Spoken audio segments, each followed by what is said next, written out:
சாந்தி. பாபாவுடைய இனிமையான மகாவாக்கியம். இன்று 23/7/2025 बाबा சொல்றாங்க, मीठी बच्चे जब समय मिले तो एकांत में बैठ विचार सागर मंथन करो, जो पॉइंट सुनते हो उसको रिवाइज करो. இனிமையான குழந்தைகளே, எப்பொழுது நேரம் கிடைக்கின்றதோ அப்பொழுது ஏகாந்தத்தில் அமர்ந்து ஞானத்தை ஆழ்ந்து சிந்தனை செய்யுங்கள். ஞானத்தை கடையணும். என்ன பாயிண்ட்ஸ் நம்ம கேட்குறோம் அதை ரிவைஸ் பண்ணும். மறுபடியும் மறுபடியும் அதை மனதில் ஓட விடணும். அதை ரிவைஸ் பண்ணுறது. கேள்வி, துமாரி யாதுக்கு யாத்திரா பூரி கப் ஹோகி? உங்களுடைய நினைவு யாத்திரை எப்பொழுது முடிவடையும்? பதில், जब तुम्हारी कोई भी कर्मेंद्रियां धोखा ना दे, कर्मातीत अवस्था हो जाए तब याद की यात्रा पूरी होगी. अभी तुमको पूरा पुरुषार्थ करना है, नाम उम्मीद नहीं बनना है, सर्विस पर तत्पर रहना है. இப்போ உங்களுடைய நினைவு யாத்திரை எப்போ முடிவடைன்னு சொல்கிறாங்க பாபா?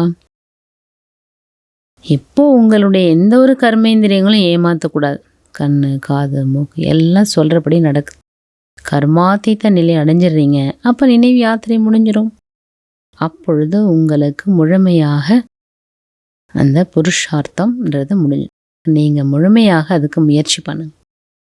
புருஷார்த்தன்றது அதில் முடிஞ்சிடுது. கர்மாத்தீத்த நிலை வந்துட்டோன்னா அப்புறம் முயற்சி இல்லை இல்லையா? அதனால் நம்பிக்கையற்றவங்களாம் ஒரு பொழுது ஆகக்கூடாது. முயற்சி பண்ணிகிட்டே இருக்கிறோம், அப்படி அடையலையே நினைக்கக்கூடாது. முயற்சி பண்ணிகிட்டே இருக்கணும். சேவையில் ஈடுபட்டு கொண்டே இருக்க வேண்டும். பாபா நமக்கு புரிய வைக்கிறாங்க. பாபா ஞானக்கடல்.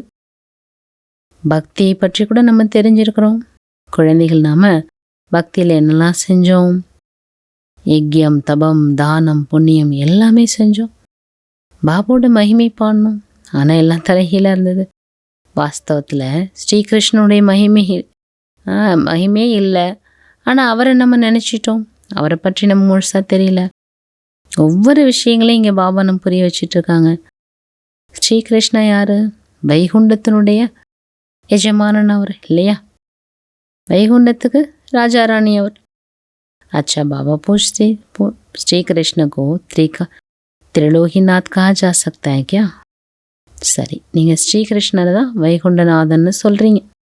நல்லது. ஸ்ரீகிருஷ்ணரை திரிலோகிநாதன் சொல்ல முடியுமா? திரிலோகிநாதன் யாரை சொல்ல முடியும்?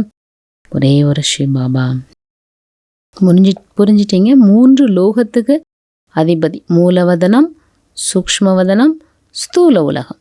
தும் பச்சும் கு சம்ஜா ஜாத்தா. பாபா குழந்தைங்களுக்கு புரிய வைக்கிறாங்க. நீங்கள் பிரம்மாண்டத்துக்கும் எஜமான் ஆகுறீங்க. श्री कृष्ण ऐसे समझते होंगे कि हम ब्रह्मांड के मालिक है.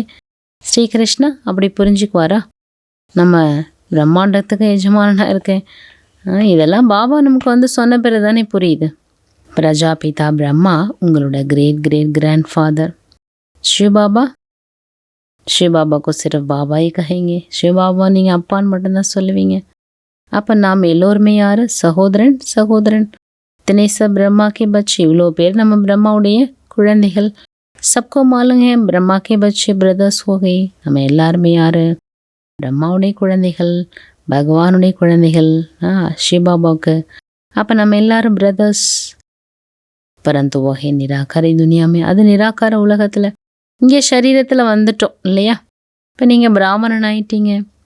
நை துனியா சத்யுகு கா ஜாத்தா ஹை. இன்கா நாம் ஃபிர் புருஷோத்தம் சங்கம் யூ ரக்கா ஹை. புதிய உலகத்தை சத்தியுகம்னு சொல்கிறோம். இப்போ நம்ம இருக்கிறது என்ன சொல்கிறோம்? சங்கம யுகம். உலகத்தில் எல்லாருமே அமைதி வேணும்னு கேட்குறாங்க. இவ்வளோ தர்மங்கள் இருக்குது, இவ்வளோ மனிதர்கள் இருக்காங்க. பாபா சொல்கிறாங்க, தமோ பிரதான உலகத்தில் அமைதி எங்கேருந்து வரும்? உலகத்தில் அமைதி யாரால் ஏற்படுத்த முடியும்? ஒரே ஒரு பாபாவில் மட்டும்தான். ஸ்ரீ பாபா ஆத்தே ஹே ஜரூர் குச் சௌகாத் லாத்தே ஹோங்கே. ஸ்ரீ பாபா வராங்கன்னா அப்போ அவசியம் தான் பரிசு கொண்டு வரணும். ஒரே ஒரு அப்பா மட்டும்தான். அவரால் மட்டும்தான் இந்த பரிசு கொடுக்க முடியும். இவ்வளோ தூரத்துலேருந்து வர்றார். அதுவும் ஒரே ஒரு முறை தான் வர்றார். இவ்வளோ உயர்ந்த அப்பா பாருங்க. 5000 வருஷத்துக்கு பிறகு வர்றார். முசாஃபிரி சே லௌட்தே தோ பச்சும் கிளே சௌகாத்லே ஆத்தேனா. ரொம்ப வருஷம் கழிச்சு அப்பா வெளியூர் பிரயாணம் பண்ணிட்டு, வெளிநாடு பிரயாணம் பண்ணிட்டு வருவாங்க. இப்போ சம்பாதிச்சுட்டு வரும்போது என்ன செய்வாங்க? குழந்தைங்களுக்கு பரிசு கொண்டு வருவாங்க. स्त्री का पति भी बच्चों का बाप तो बनते हैं ना.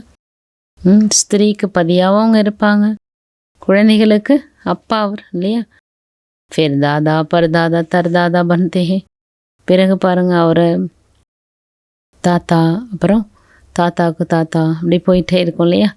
இன்கோ தும் பாபா காத்தி ஃபிர் கிராண்ட் ஃபாதர் பி கா ஹோகா. இங்கே நீங்கள் பாபா அப்பான்னு சொல்கிறீங்க, கிராண்ட் ஃபாதர் ஆகிட்டார் அவர், great great grand father Hoga. அப்புறம் அப்படியே அதனோட வம்சாவளி போயிட்டே இருக்கு. ஆதாம் ஏவாள்னு சொல்கிறோம், ஆதி தேவன் ஆதி தேவ். ஆனால் மனிதர்களுக்கு இது புரியல, பாபா புரிய வைக்கிறாங்க. பாபா மூலமாக ஸ்ருஷ்டி சக்கரத்தினுடைய ஹிஸ்ட்ரி ஜியாகிரஃபி நம்ம தெரிஞ்சுக்கிட்டோம். பாபாவுடைய ஞானம் அவ்வளோ ஒரு உயர்வான ஞானமாக இருக்குது. இந்த ஞானத்தை நம்ம கேட்டுக்கிட்டே இருக்கலாம். அதனால தான் புகழ் பாடப்படுது, பாபா ஞானக்கடல். முழு கடலையும் மையாக்கினாலும், காட்டை பேனா ஆக்கினாலும், இந்த பூமியை பேப்பர் ஆக்கினாலும் இதோட பாபாவோட மகிமையோ, பாபா சொல்லக்கூடிய ஞானத்தோட மகிமையை எழுதி முடிக்க முடியாது. பாபா சொல்கிற ஞானத்தை எழுதி எவ்வளோ இது எழுதிட்டே இருக்கும் பாருங்க, அந்திமம் அடைய முடியாது. சுரசே லேக்கத்தும் கித்தனா லிக்தே.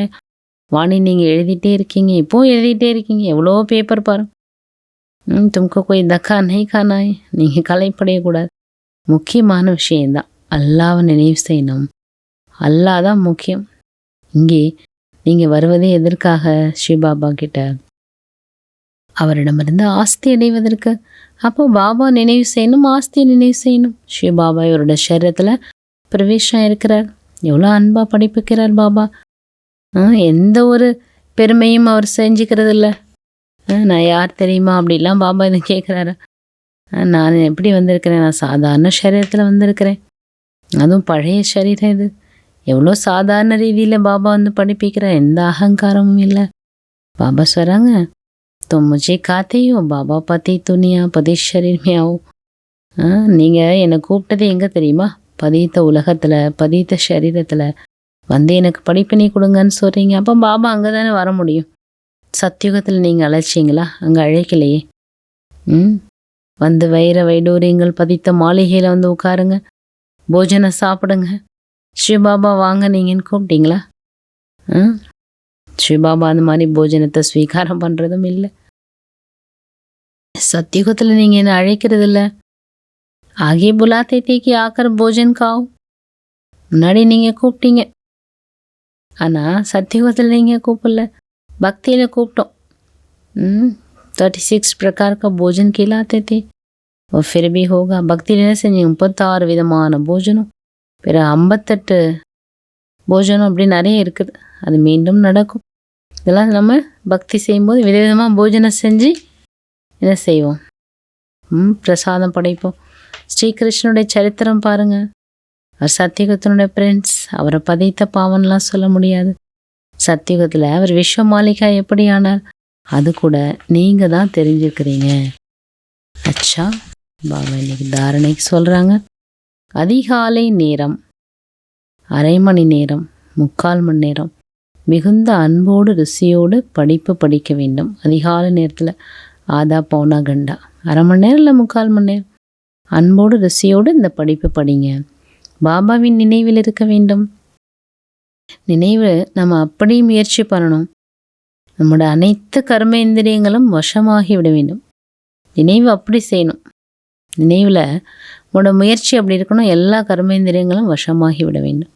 2வது, சேவியல், துக்கம், சுகம், மான அப்பமானம், குளிர்ச்சி, சூடு, இது எல்லாத்தையும் சகித்து கொள்ள வேண்டும். ஒரு பொழுதும் சேவையில் களைப்படையக்கூடாது. 3 அடி நிலம் கிடைத்தால் கூட ஹாஸ்பிட்டல் கம் யூனிவர்சிட்டி, மருத்துவமனையும் யூனிவர்சிட்டியும் சேர்ந்து அதை திறந்து வைரத்துக்கு சமமாக ஆக்கக்கூடிய சேவை செய்ய வேண்டும். வரதானம், சச்சே ஆத்மிக் ஸ்நேகி அனுபூதி கரானே வாலே மாஸ்டர் ஸ்நேகி சாகர் பவ. உண்மையான ஆத்மீக ஸ்நேகத்தின் அனுபவம் சேவிக்கக்கூடிய மாஸ்டர் அன்பு கடல் ஆகுக. எப்படி கடலினுடைய அந்த கரைக்கு போகும்போது குளிர்ச்சியினுடைய அனுபவம் ஏற்படுது, அதுபோல் நீங்கள் குழந்தைகள் மாஸ்டர் ஸ்நேகத்தினுடைய கடல் ஆனுங்க. எந்த ஒரு ஆத்மா அவங்க முன்னாடி வந்தாலும் சரி, அவங்க அனுபவம் செய்வாங்க. ஸ்நேக கடல், பாபாவுடைய அலைகள் வருதில்ல, அந்த ஸ்நேகம் அந்த அனுபவத்தை அவங்களுக்கு ஏற்படுத்தும். ஏனென்றால் இன்னைக்கு உலகத்தில் உண்மையான அந்த ஆத்மீக ஸ்நேகத்துக்கு எல்லோருமே தாகத்தில் இருக்காங்க. அது கேட்குறாங்க.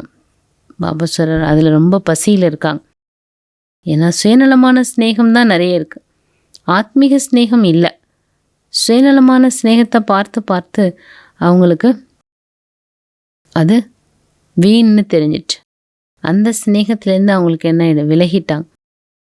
தில் உப்பராம் ஹோகி அதுலேருந்து கம்ப்ளீட்டாக விடப்பட்டாங்க. ஆகையினால் ஆத்மீக ஸ்நேகத்தில் கொஞ்சம் ஒரு துளி நீங்கள் அதை அனுபவம் செய்ய வச்சிங்கனாலே போதும். அது அவங்க வாழ்க்கைக்கு மிகப்பெரிய உதவியாக அவங்க புரிஞ்சுக்குவாங்க. ஸ்லோகன் ज्ञान धन से भरपूर हो तो स्थूल धन की प्राप्ति स्वतः होती रही. ஞான செல்வத்தில் நிறைந்தவராக இருங்கள், அப்பொழுது ஸ்தூல செல்வத்தினுடைய பிராப்தி தானாகவே ஏற்பட்டுவிடும். அவ்வியக்த இஷாரை எண்ணங்களுடைய சக்தியை சேமிப்பு செய்து சிரேஷ்டமான சேவைக்கு நிமித்தமாகுங்கள். ஜெய்சி சத்தியுக சிருஷ்டிக்கு लिए कहते एक राज्य एक धर्म है. இப்படி சத்தியுக ராஜ்யத்துக்கு என்ன சொல்கிறோம்? சத்தியுக சிருஷ்டியில் ஒரே ராஜ்யம் ஒரே தர்மம் சொல்கிறோம்ல, அதே போன்று இப்பொழுது स्वराज्यத்திலும் एक राज्य अर्थात स्व के इशारे पर सभी चलने वाले, சுயத்தினுடைய இஷாரா படி சமிகை படி அனைத்துமே நடக்கக்கூடியதாக இருக்கணும். அதுக்கு பேர் தான் என்ன? ஸ்வராஜ்யம்னு சொல்கிறோம். ஒரு ராஜ்யம் இருக்கணும் இல்லையா? அதாவது சுயத்தினுடைய சமிகை என்னவோ அதுபடி எல்லாமே நடக்கும். இன்னைக்கு பாபா அவ்வியக்த இஷாரா சொல்கிறாங்க, எண்ணங்களுடைய சக்தியை சேமிப்பு செய்து சிரேஷ்டமான சேவைக்கு நிமித்தமாகுங்கள். எப்படி சத்தியுக சிருஷ்டிக்கு சொல்லப்படுது ஒரு ராஜ்யம் ஒரு தர்மம், அதே போன்று இப்பொழுது ஸ்வராஜ்யத்திலும் கூட ஒரே ராஜ்யம், அதாவது சுயத்தினுடைய சமிகைப்படி அனைத்தும் நடக்க வேண்டும். சுயம்னா ஆத்மா, ஆத்மா என்ன சமிகை கொடுக்குதோ அதுபடி எல்லாமே நடக்கணும் இல்லையா? மனது தன்னுடைய மன்மத் படி நடக்கக்கூடாது. புத்தி அதோட நிர்ணய சக்தியில் வரக்கூடாது, வந்து குழப்பத்தை ஏற்படுத்துறது. புத்தி என்ன அதுக்கு என்ன பதிவுகள்லாம் இருக்குதோ அதெல்லாம் கொண்டு வந்து இப்படி இருக்கலாம் அப்படி இருக்கலாம், இந்த மாதிரி குழப்பத்தை ஏற்படுத்தக்கூடாது. சன்ஸ்கார் ஆத்மாக்கோ நாச் நச்சானே வலினா, சன்ஸ்காரம் எப்படி இருக்கும்? பழைய சன்ஸ்காரம் எப்படி இருக்கும்? ஏற்ற இறக்கமாக இருக்கும், ஆடிக்கிட்டே இருக்கும். அந்த மாதிரி இருந்தால் எப்படி ஒரு தர்மம் ஒரு ராஜ்யம் சொல்ல முடியும்? அப்போ ஒரு தர்மம் ஒரு ராஜ்யம்னா மனதும் சரி புத்தியும் சரி சன்ஸ்காரம் இது எல்லாம் எப்படி இருக்கணும்? ஒருமித்து ஆத்மா சொல்கிறத கேட்டு நடக்கும். அதுபோன்று பாபா சொல்கிறாங்க, கண்ட்ரோலிங் பவர் தாரணை செய்யுங்கள், இதுதான் எல்லையற்ற சேவைக்கான சாதனம். இதுதான் எல்லையற்ற சேவைக்கான சாதனம். அச்சா, ஓம் சாந்தி.